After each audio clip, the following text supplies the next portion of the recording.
अनूप शहर में मतदाताओं से संवाद करेंगे।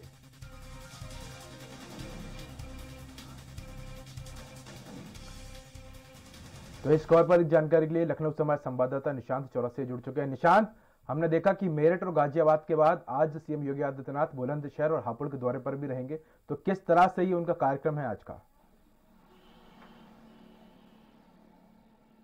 बिल्कुल, दो जिलों में वो जाने वाले हैं, बुलंदशहर और हापुड़। बुलंदशहर में अनूप शहर और शिकारपुर में दो जगह उनका प्रोग्राम है। उसके अलावा अगर हापुड़ की बात करूं तो हापुड़ में उनका धौलाना विधानसभा में प्रोग्राम है। धौलाना में इकलौता ऐसा सीट है जहां पे भारतीय जनता पार्टी नहीं जीती थी।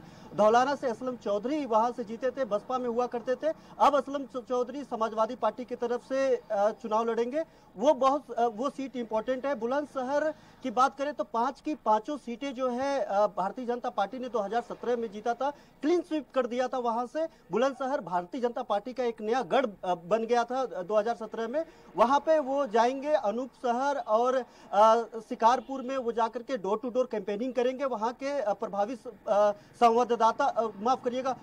प्रभावी मतदाता सम्मेलन को संबोधित करेंगे, लोगों से मिलेंगे, बातचीत करेंगे। और उसके अलावा जब डोर टू डोर कैंपेनिंग के बाद एक बैठक भी करेंगे ताकि वहां पे लोगों की जो भी परिस्थिति है उसको देख पाए, समझ पाए। उसके अलावा जब वो हापुड़ जाएंगे तो हापुड़ के बाद हापुड़ में 3 विधानसभा आता है और हापुड़ के 3 विधानसभा में 2 विधानसभाओं पे भारतीय जनता पार्टी की जीत हुई थी और एक विधानसभा धौलाना से हार का मुंह देखना पड़ा था भारतीय जनता पार्टी को। उसको जो हार थी, किस लिए हार हुई थी, वहां पे जब चूंकि एनसीआर क्षेत्र माना जाता है, कभी वो मायावती का गढ़ था, कभी वो बुलंदशहर जो कभी कांग्रेस का गढ़ था, ऐसे वहां पे जिस तरीके से 2017 में सेंध लगा था, उस सेंध लगा के भारतीय जनता पार्टी ने वहां पे एक अप्रत्याशित जीत हासिल की थी। ऐसे में ये जो 3 विधानसभाओं का जो दौरा करने जा रहे हैं मुख्यमंत्री योगी आदित्यनाथ, इसलिए भी महत्वपूर्ण हो जाता है कि वहां से हार की समीक्षा करके वहां पे लोगों से बात करें। वहां पे भारतीय जनता पार्टी और खुद योगी सरकार की जो कामकाज है, जो उनकी अच्छाइयां हैं, जिन जिन बातों को लेकर के योगी सरकार लोगों के बीच में जा रही है, उसको खुद मुख्यमंत्री उन बातों को लेकर के जाएंगे और वहां पे डोर टू डोर कैंपेनिंग करेंगे और फिर प्रभावी मतदाता संवाद करेंगे। यानी उनकी एक संबोधन भी होने वाला है वहां के मतदाताओं को लेकर के। जी उदय। निशांत, हापुड़ और बुलंदशहर में इस बार बीजेपी किस तरह से अपनी चुनावी रणनीति बदलेगी? इसके अलावा सीएम योगी आदित्यनाथ के साथ कौन से बड़े और नेता शामिल रहेंगे इस दौरान? जी निशांत। उदय, अभी कल ही पूर्व मुख्यमंत्री अखिलेश यादव वहां पे गए थे। वहां पे जयंत चौधरी के साथ उनकी संयुक्त प्रेस वार्ता थी।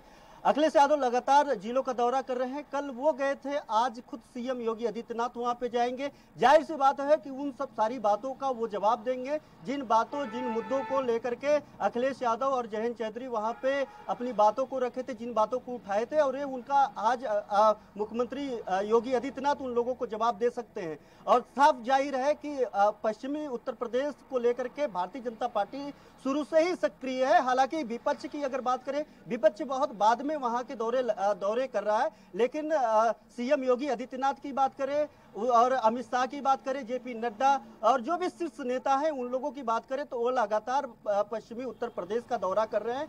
दिल्ली एनसीआर का दौरा कर रहे हैं। एनसीआर में जितने भी जिले हैं उत्तर प्रदेश के, उन क्षेत्रों का दौरा कर रहे हैं। जाहिर सी बात है कि फर्स्ट फेज की चुनाव को लेकर के वो पूरी तरीके से अपनी रणनीति और फर्स्ट फेज को लेकर के पूरी मुस्तैद है, चूंकि वहां पे एंटी इनकम्बेंसी माहौल है। थोड़ा सा किसान आंदोलन को लेकर के वहां पे जाट और वहां पे जो किसान आंदोलन था उसका कहीं ना कहीं प्रभाव वहां पे देखने के लिए मिल रहा था। ऐसा राजनीतिक पंडित भी लगातार कह रहे हैं, सर्वे में भी आया है और इंटरनल सर्वे भी जैसा कि बताया जा रहा है कि भारतीय जनता पार्टी को पता है कि वहां पे जो माहौल इनके खिलाफ है उन माहौल को खत्म करना पड़ेगा। 10 फरवरी को प्रथम चरण का चुनाव है। 10 फरवरी के पहले किस तरीके से जो भी भारतीय जनता पार्टी के खिलाफ माहौल है उस माहौल को खत्म करके अपने पाले में लाने की भरपूर कोशिश भारतीय जनता पार्टी करेगी और कर भी रही है। इसीलिए पश्चिमी उत्तर प्रदेश का लगातार उनका जो है दौरा हो रहा है और लगातार चाहे वो पक्ष हो चाहे वो विपक्ष हो, कोई भी कोर कसर नहीं छोड़ रहा है, कोई भी आरोप प्रत्यारोप नहीं छोड़ रहा है। किसी भी तरीके का जो है तीर कमान से निकल रहा है और वहां पे एक दूसरे के जो किले में भेदने की हर कोशिश कर रही है। और यही कारण है कि मुख्यमंत्री योगी आदित्यनाथ का वो दौरा, जहां पे खुद भारतीय जनता पार्टी 5 की 5 सीटें बुलंदशहर की जीती है, जहां पे हापुड़ के 3 सीटों में 2 सीटों पे कब्जा जमाई है, उन सीटों पे भी लगातार ये दौरे कर रहे हैं, ताकि जो भी अगर कुछ कोर कसर छुटी हुई है या पिछले चुनाव में धौलाना से अगर हार का मुंह देखना पड़ा है भारतीय जनता पार्टी को उस लहर में भी, तो क्यों पड़ा है, और उसको उन सब सारी कमियों को पूरा करने की कोशिश योगी सरकार करेगी, योगी करेंगे और वहां पे अपनी बातों को लोगों के बीच में अपनी रणनीतियों को लेकर के वहां पे जीत का मंत्र भी वहां पे अपने कार्यकर्ताओं को देंगे और खुद मतदाताओं से लगातार वो संपर्क साधेंगे, खुद रूबरू होंगे, उनको संबोधित भी करेंगे, डोर टू डोर कैंपेनिंग भी करेंगे जैसा वो पहले भी करते आ रहे हैं। और देखने वाली बात होगी कि 10 मार्च को क्या रिजल्ट आता है और 10 फरवरी को किन के फेवर में वोट पड़ता है, लेकिन कोई भी पार्टी चाहे पक्ष की हो चाहे विपक्ष की भी है, कोई कोर कसर उदय छोड़ता हुआ नहीं दिखाई दे रहा है। जी उदय। जी निशांत, तो हम कह सकते हैं कि वो तो नतीजे ही बता